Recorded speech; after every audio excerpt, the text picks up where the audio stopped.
As I told you on 9/11, I suddenly realized it was my task to make difficult books readable, which is what I've done on the back table. I sometimes describe myself as a man who reads big, thick, old books and writes modern, small books that anyone can understand. And actually, I rather enjoy it. I don't surf the web. People are disappointed when they run into me sometime and some other counter-jihadist, they go, "Have you seen my website?" No. I don't even go to my own website. I have very little interest in the web except for Craigslist and Yahoo headlines and Drudge. That's it. So I like reading big, thick, old books. I really do. But I thought when I got my books written in which the Quran was easy to understand, here's Muhammad easy to understand, all these books on Sharia and everything were easy to understand, I thought, we win. No, we don't even have game. Because what I discovered was, other than a minority view, and trust me, you are so minor, everyone else's reaction to the knowledge, to the answer to question, what is the true nature of Islam, react in fear, hatred, and anger. When I try to explain to people something about Islam, they're terrified. So I thought people would run when I got my books published, and indeed they did run away from me. So I thought there was just one great question. What is the true nature of Islam? But I found there was a second question more important. Why are we afraid to know Islam? Now, remember I told you about stories? Here's the thing. My books are factual. They work here. But in dealing with human beings, if you're going to make a sale, any salesman will tell you this, the facts are secondary to the feelings. And where you get feelings is from stories, amongst other places. And I began to think about, why is everyone so afraid even though they don't know anything? Well, it turns out they do know little figments of stories about Islam that involve violence. And the knowledge that they were into the slave trade does not come as a shock, really. So, remember I told you that the house of Sufism was like a palace with a smell coming up from the basement? Everyone smelled that smell. They just don't want to talk about it. But it's somewhere deep in the back, almost primordial mind. So, the problem is we don't know the history of Islam. We don't know the answer to this question. This is the world of Islam. How did it happen? You can ask very intelligent people, and they will not be able to give you the answer to this question. How did North Africa go from being European and Christian to becoming Arab and Muslim? How did that happen? And is that an important question? How did the Middle East go from being Christian to Muslim? And is that an important question? I think it's an overwhelmingly important question. All right. Now, to understand how that Islamic world came about, we're going to have to go about and see how Islam entered our world. Now, to do that, Islam entered the world of the Byzantine Empire. We know that in the Sirah, Muhammad's life, his last days were spent killing Christians and subjugating them. After he died, that process continued. So, let's describe the world that Islam invaded. Now, we're told that the Roman Empire collapsed when the German barbarians invaded Rome. You all heard that story? Well, that's false. That is not true. It is wrong. What happened was, after the German barbarian tribes invaded Rome, they set up their own version of the Roman Empire. They retained classical culture. They spoke Roman. They hired Roman philosophers and Roman attorneys to teach their children and to run their schools. They came into the Roman Empire not to destroy the empire, but just to get the goods for themselves. The eastern part of the empire, so-called Byzantine Empire, is over here. Now, this is after the German invasion. The important point is this: there was still a classical empire. It's not collapsed. Then, after the fall of Rome, the Byzantines gradually exerted their political influence till now this was the new form of the Roman Empire. This is the Byzantine Empire, and it is about to be invaded. This is the classical world that Islam invaded. Notice that the classical world is still up and running. It's critical to remember that. It was now weak, but it was still up and running. We're going to see what caused its collapse. Here we see in 25 years, 3 stages of development of the spread of Islam. This is 25 years' work. How is it that the Arabs were able to do to the Byzantine Empire what the Persians could not do in Iran? Here's the answer to that question. It has to do with Iran, actually. The Greeks and the Persians had been having wars since forever. All right? The 300 at Thermopylae, that was about the Persians. All right? Alexander the Great, he defeated the Persians. The Persians kept hammering on the Romans and then the Byzantines, and 25 years before Islam invaded, there was one massive last series of battles that left Persia weak and the Byzantine Empire very weak. Then comes along the Black Plague. 1 person in 3 dies. So the Byzantine Empire, when Islam invaded, had been weakened by a long war with Persia and the loss of 1/3 of its population. The economy had collapsed by 2/3. You think the Obama economy is bad? Try 2/3. So we had an empire that was weak, invaded by people with a mission. Now what's important here is these 3 different shades of green represent the different caliphs. This empire is beginning to build here came from people who could be described as the apostles of Muhammad. Why is it important to know that? They knew Muhammad. They held his hand. One of them, Ali, married his daughter. Abu Bakr was his father-in-law. These people are not just brothers in the religious sense, they're brothers in the family sense. They knew Muhammad like I know my wife. And what did they do? Did they go out preaching the Quran? No, they didn't. They picked up their swords, got on their camels and horses, and went out whacking Christians and Persians. That is, this is the true nature of Islam. Here you see it. This is the fruit on the tree. Massive destruction. Now notice something else that's happened here. Egypt is the breadbasket of the Mediterranean. Syria, the heart of the intellectual world of the classical empire. In 25 years, the classical civilization lost its ability to feed itself and lost its biggest brain trust. This destroys classical Christianity. Christianity that we have today is a bloody stump of the original Christianity. Why? This destroyed the heart of it, transformed it. The first stage of the annihilation of classical empire, gone. The heart of it's gone. Okay. A century later, notice over here in Spain, 750 AD, Spain is already Muslim. This is rapid fire conquest. This is going to become very important because this happened as it were in the life of a nation overnight. This brutal assault is the key as to why we fear Islam. Now then, you're next going to see history that you've not heard before. I'm not a historian, but I am a scientist. And I can reason from data. I knew, once I read the story of Muhammad, that I had been fed a pack of lies about what caused the Dark Ages. Roman barbarians didn't cause the Dark Ages. First off, these barbarians were Germans. These are the same people who made Germany. You're telling me they were too stupid to learn how to do Roman law and stuff? Of course not. They were very intelligent people. They didn't cause the collapse. But that's the classical theory. If you go to Vanderbilt, that's what they'll teach you.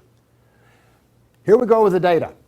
There has recently been a lot of classical ancient works that have been translated and put into a database format so they can be accessed. There's been massive archaeological research under the ocean and at the edge of the Mediterranean. From this archaeological research, we're able to track history and economies. All right? That figure I gave you about how the economy collapsed, that came from the study of sunken vessels. Because if you're not buying much, if 1 in 10, let's say 1 in 10 ships is sunk, that figure's not that high, but whatever. If you see a lot of sunken ships, there was a lot of ships sailing around. When they go down, the economy goes down. So from this data, we know a lot.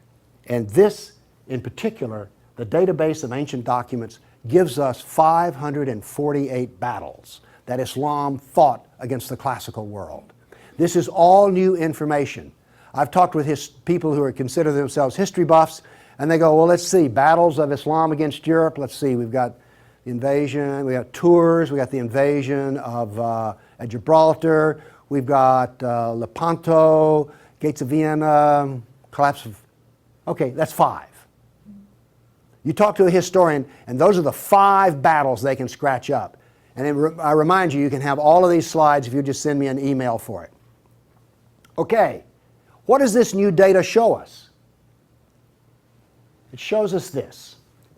See the white spots? They're brand new battles. They're going to change to red. These are new. Every time, I want to show you this all over again. Every tick is 20 years. The new battles for that 20-year period come up in white, then they fade to red to show you the history. So white's what's happening right now, red has happened. Let's see how these 548 battles act out over.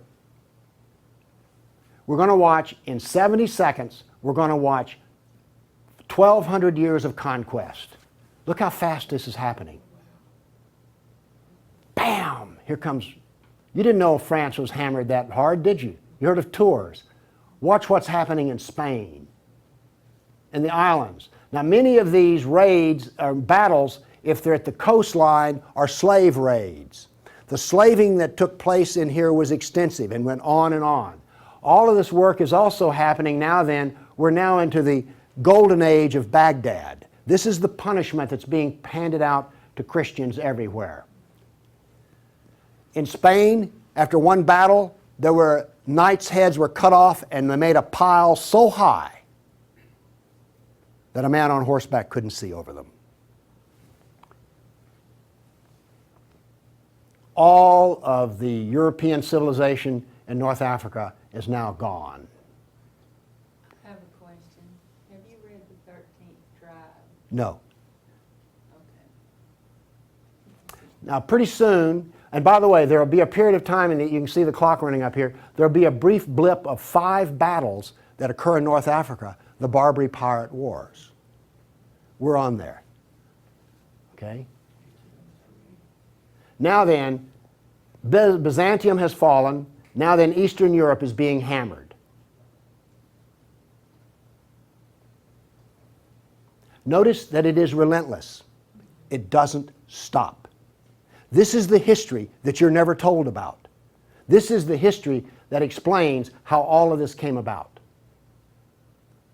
Now then, they're getting slower because Islam is becoming weaker.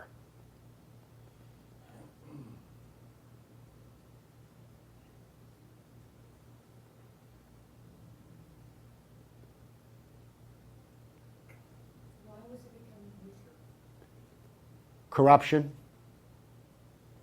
All empires collapse from the inside ultimately. Okay.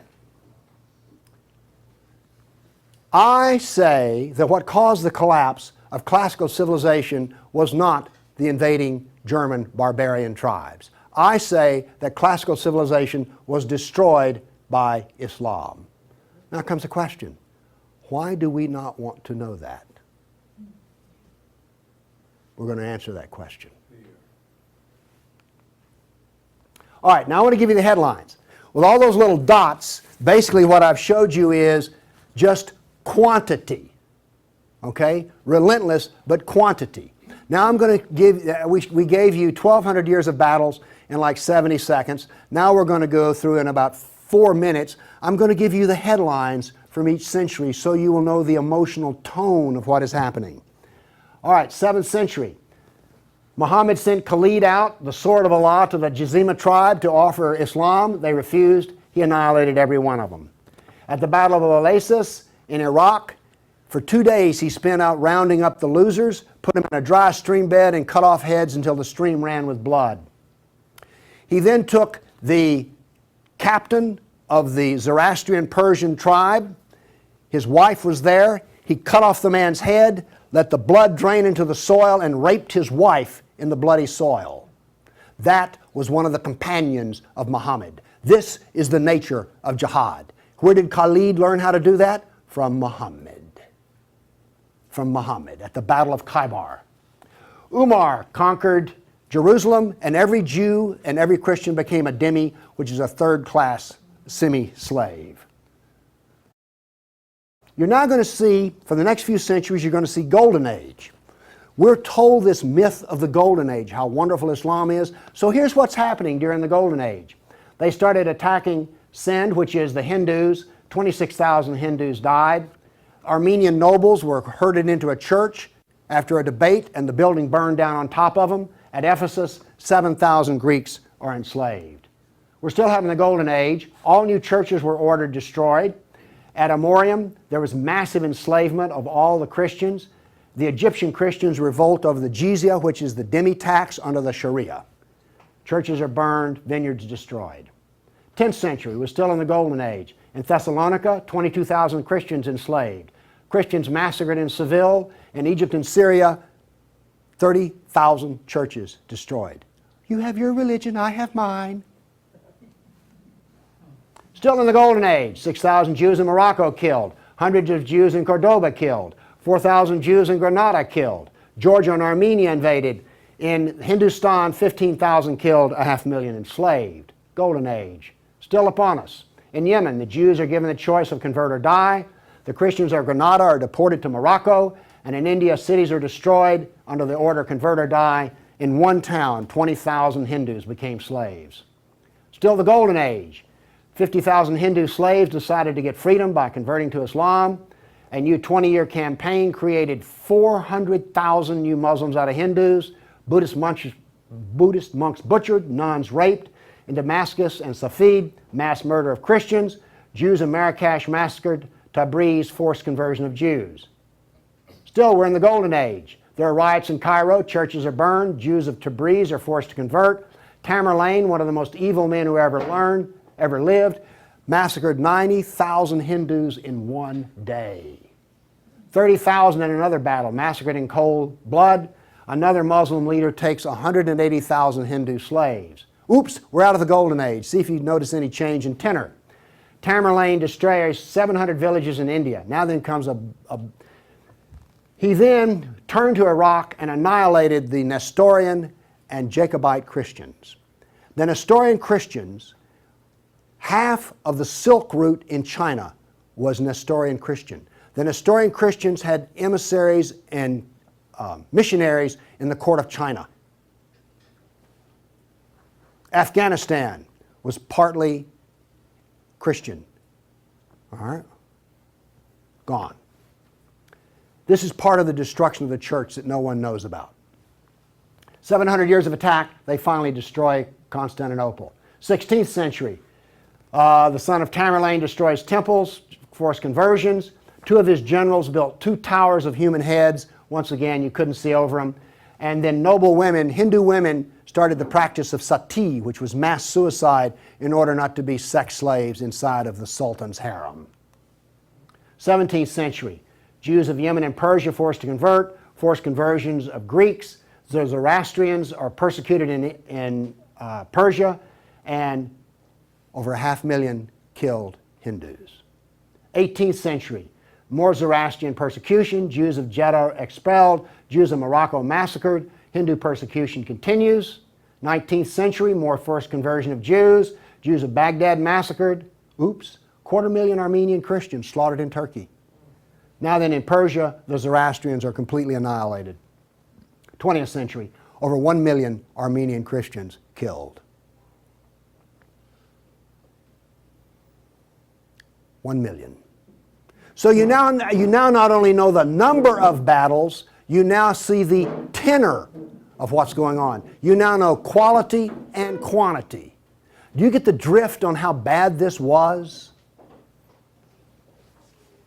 Now then, the establishment doctrine is that we've already told you classical collapse had nothing to do with Islam, and indeed Islam was a source of good, because the hillbilly Europeans lost their classical learning and the shrewd, smart Arab Muslims preserved all the knowledge in the Golden Age. This is what is taught in our schools. I maintain that it was annihilated by Islam. Okay, we've been talking about land here. I now want to talk about water, because classical civilization was based upon the Mediterranean Sea. Egypt was part of the Mediterranean world. It was not part of the African world, okay? Because to go from Alexandria, Egypt to Nigeria was a lifetime. But you could get on a ship and be there in 10 days. Does this make sense? It was cheap transportation. You could haul a ton of grain from Egypt to Rome as much as it cost 75 miles by ox cart. This is important. I'm going to be driving back on the interstate after I finish talking here. I do not expect to be attacked or shot at on the way. I presume that the interstate is safe travel. It used to be that way under the Roman peace. That ended. The importance of naval work, as many as 500 boats could be in the harbor of Constantinople. The collapse of the freedom of sea. Let me show you something. Now we know this from history, the data. Rome used to communicate with France by boat. After Islam, they went overland through the Alps. Why did they do that? There was no longer freedom of the sea. Here's interesting. The Black Plague was a known problem in the Mediterranean. It used to take 4 months to get from here to Constantinople because there was sea trade back and forth. Well, that was eliminated. So now then, when there was an outbreak of the Black Plague, it went from harbor to harbor, all around here, and it took 4 years to get to here. Do you see the point I'm making? There was that little freedom of trade. As a merchant striking out to do business, you could wind up with your ship gone, your goods gone, and you're in chains, enslaved. By the way, this cuts down a lot on commerce. A brag. The Christians couldn't float a plank on the inland sea. What did this do? It isolated Europe and impoverished Europe. So, you know the business of the Barbary pirates? You know the business of the Somali pirates? Same. It is Sunnah. It is Sunnah, the way of Muhammad. There's a famous hadith which is repeated endlessly, in which Muhammad awakes in a dream and he sees his jihadists sailing the inland sea. Islam always practices, where possible, economic warfare. Muhammad attacked caravans. What was attacked in New York? Ooh, Trade Center. This, economic warfare. I am an admirer of Islamic civilizational war methods. They're superior to everyone else's thinking in war. They use everything for war. Everything, including the womb. This was an economic jihad. There were three, you've heard of the Dark Ages? Well, there were 3 Dark Ages. One in Europe, one in Turkey, one in North Africa. You weren't told that, were you? Wonder why. Here we see some ruins. What's the importance of these ruins? Well, they're up and standing. What happened to all the ruins in Rome? Well, the people who were still living there used them as quarries. They harvested them. The Colosseum remained simply because it was so big. What does this tell us here? If all this stone is still stacked up, there were no people. The invasion of North Africa was so brutal and so fast that it actually left in the harbor a layer of silt. Here's how that happened. North Africa used to be farmland, irrigated farmland. The Romans, clever men that they were, put along the roads in North Africa olive trees for shade and for keeping the road fixed for free. Because what would happen is you would bid on buying a lease on a stretch of Roman road in North Africa. You maintain the olive trees and the road, and you got to keep the olives. So the Romans got money from selling the lease, and then they got the road fixed for free, and somebody has a business making money. Is this clever or what? That all ended because the invading Arabs were not farmers, they were herdsmen. The people there were Christian, and so therefore when the average Arab family would own 50 goats. They put their goats out into the fields of Christians, and the Christians as dhimmis had no right to protest. Between death and the erosion of the crops, this produced a layer of silt in the harbors. So that's how brutal, hard, and fast came about this collapse of economy in North Africa. What was left for a European economy? Furs, lumber, swords, and slaves. We're now really getting to one of the points where we don't want to know this history. Anybody here all real proud about how some of your ancestors were taken off a coast in Italy and then put into a harem in North Africa? And now you have children from that who are distant relations? You see, you may have distant relations in the Arab world you don't know about because 1 million Christians were sold into slavery. And by the way, the Venetians helped to do that. And another embarrassing piece of news is this. The Jews were very big in the trans-Mediterranean slave trade. Nobody comes out of this looking good. No one looks good. Are you also beginning to see, like, I don't think I want to know any more about this history at all? Okay? Are you catching on here? All right. Now the other thing we're told that's so bad about Christianity and so pitiful about those poor Muslims are the Crusades.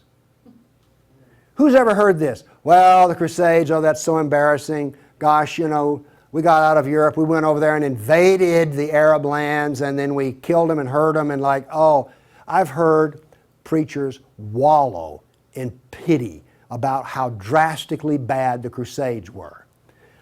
All right, first off, Islam, remember, destroyed 30,000 churches. The Jews and Christians were dhimmis.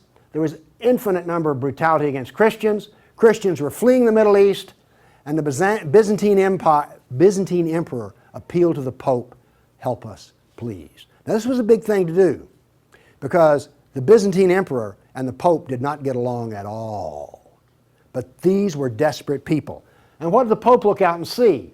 This is the world that he saw in 1100, the time of the First Crusade.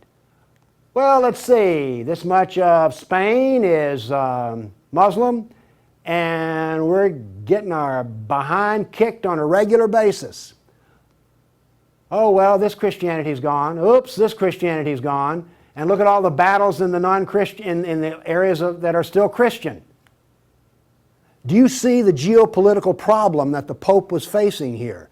This was not just some, we'll saddle up, get on our horses, and go steal from them Arabs, which is what you're told.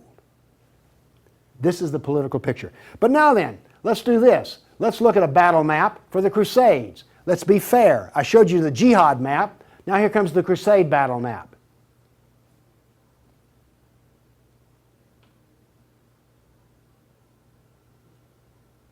We're almost done. That's it.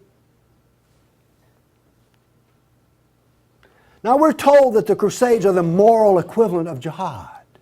And therefore we need to be ashamed and whine and cry. All right. The Crusades were defensive, lasted 300 years, and the last one was over 800 years ago. All the jihad was offensive, lasted 1,400 years, and it's happening right now. In all probability, some Christian is being slaughtered in Nigeria today. Now, Is this moral equivalence?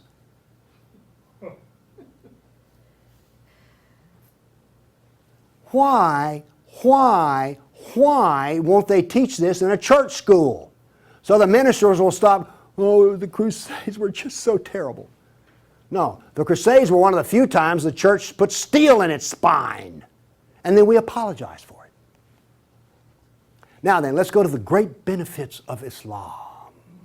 We're told about two different golden ages. We're told about Andalus, the wonderful empire in Spain, in which there was multicultural peace, and Jew and Christian and Muslim all lived together in a golden age in Europe. You ever heard that? Well, here we go. This is the battle map of the golden age in Andalus. Now, while all this is going on, orders for slaves are being filled. The first slave order out of Spain was the Caliph ordered up 3,000 blonde virgins. They were shipped out of Spain. Battles are going on in which Christian knights die. But notice something here. The Christians won't quit fighting. This is going to take 700 years, and there's going to be nearly 150 battles fought. Where was this caliph located? There was more than one caliph at the time. This was a caliph in North Africa. Okay. Now then, looking at this, do you understand why when Isabel and Ferdinand were finally in full power, they told every Muslim in Spain to get out of here? They drove everyone out. Okay. My question for you is this. Was Andalus a multicultural golden age or a reign of terror? I claim it was a reign of terror, and it was not a golden age at all. And yes, there were a few people who had it good. The elites had it good. There were some rich Jews and rich Christians that had it good. Also, otherwise, there was constant war, slavery, and Christians had to wear robes so you could tell a Christian from a block away. And a Christian couldn't carry a sword, and they paid special taxes. And then we come to the question, why are we told this story?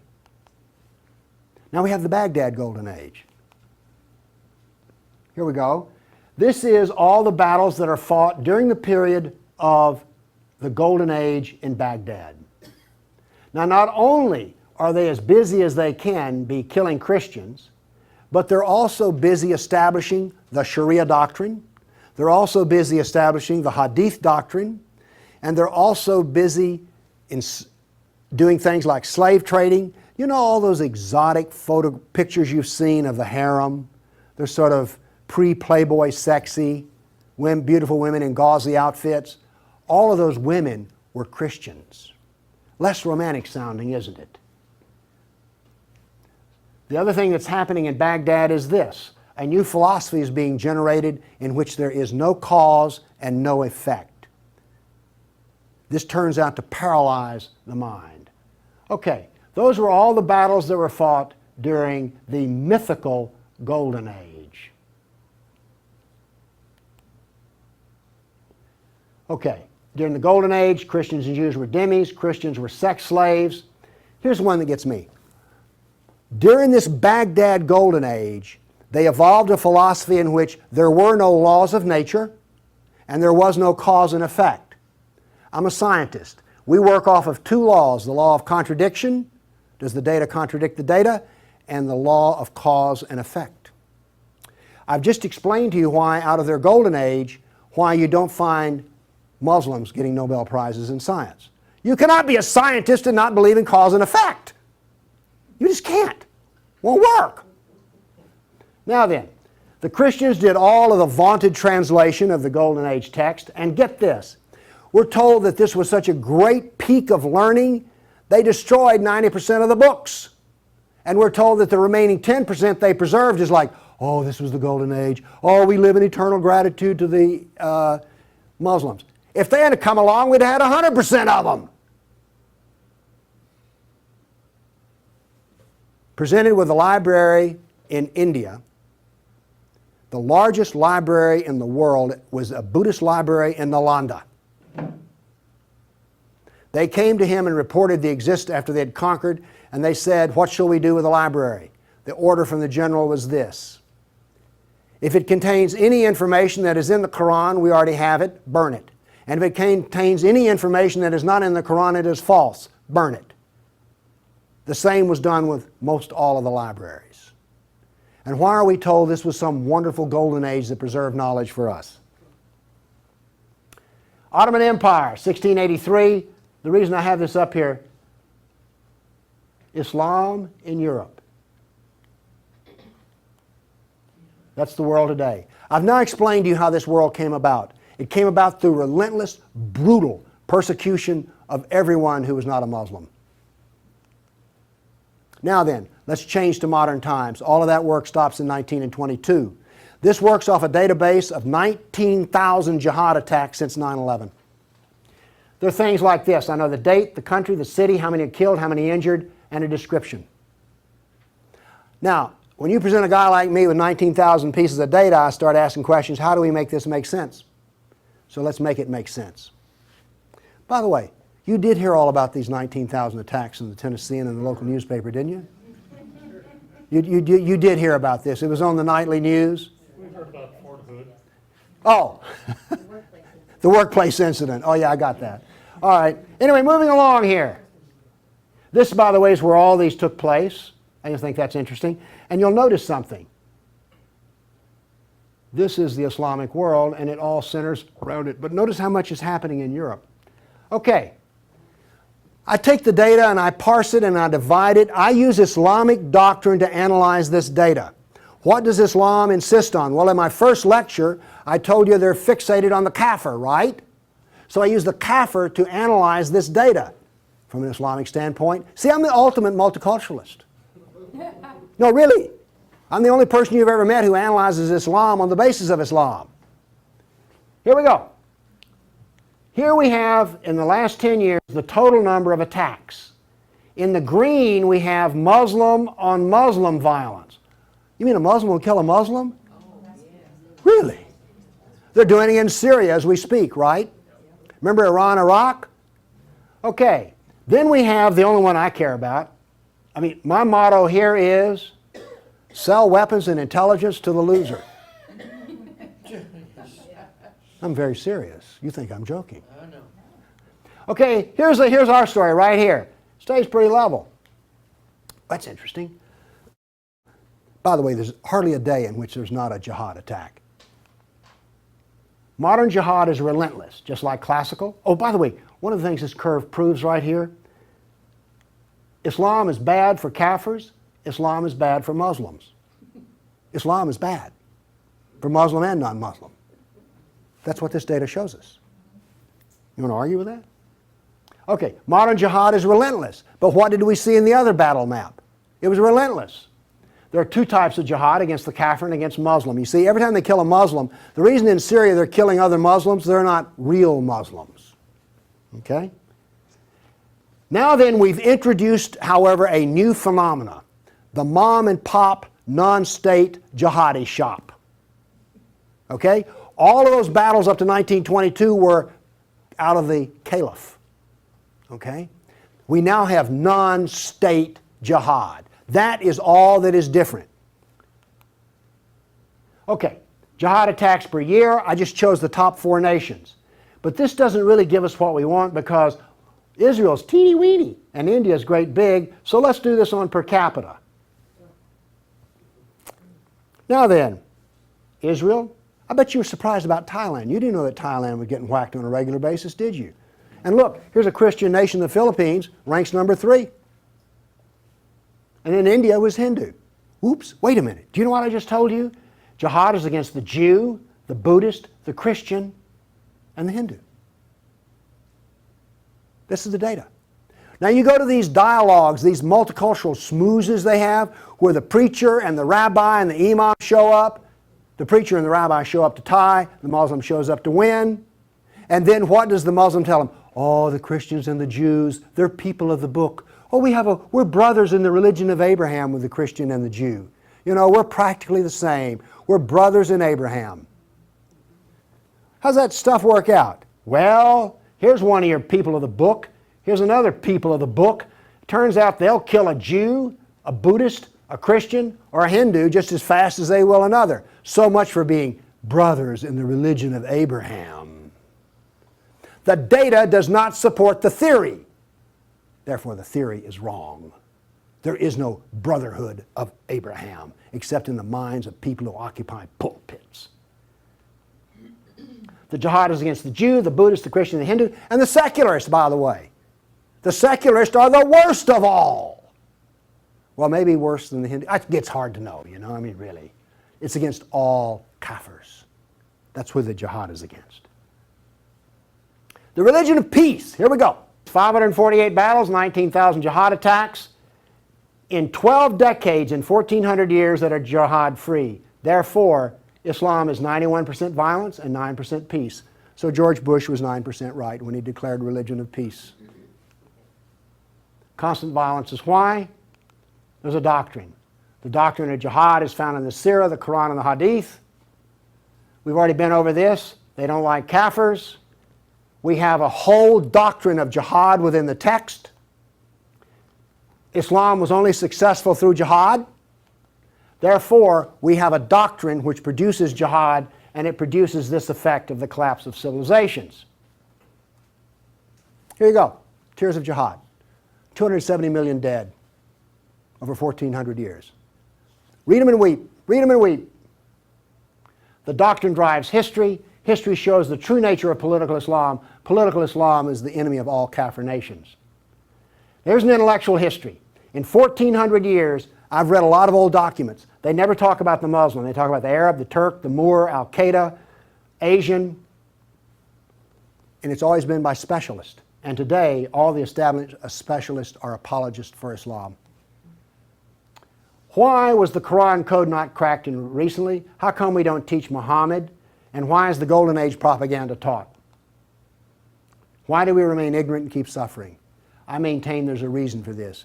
I maintain that this constant brutality over the centuries has produced in the Western mind the equivalent of the abused dog, the beaten wife, and the raped child. We do not think correctly. Everybody's seen the beaten dog that when you approach it, that is the Western mind. We deny the attacks. How much jihad is ever reported? The churches will not even admit that a Christian suffers anywhere. Fear. Muhammad used fear. Any public critic of Islam has a certain fear element there. Guilt. Oh, we haven't treated Islam right. If we treated him better, everything would be good. We don't teach the history. We humiliated. Who here is going to go home and brag about how your ancestors were slaves, how your history was annihilated, and that all we teach is the lie of the Golden Age? Have you not noticed since 9/11 how bitter and angry politics has gotten? The reason is we're not allowed to get angry at the enemy, so we get cranky with each other. We're powerless. Anybody want to debate about this? The abuser. Muslims will not admit they sold a single slave or ever killed a person. They're arrogant and self-confident. Islam is perfect. Word Islam means submit. They expect submission out of us, and they get it.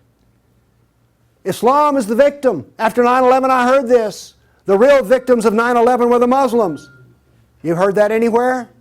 After 1,400 years of jihad, brutality, enslavement, theft, deception, rape, annihilation, and insults, the Kafir mind has become identical to that of an abused victim. Our only solution is to face our history and welcome it and embrace it. This is exactly the way we will heal our nation, is the way we heal a person who's been brutalized. You have to go back to the original event. And this is why we are afraid. Thank you.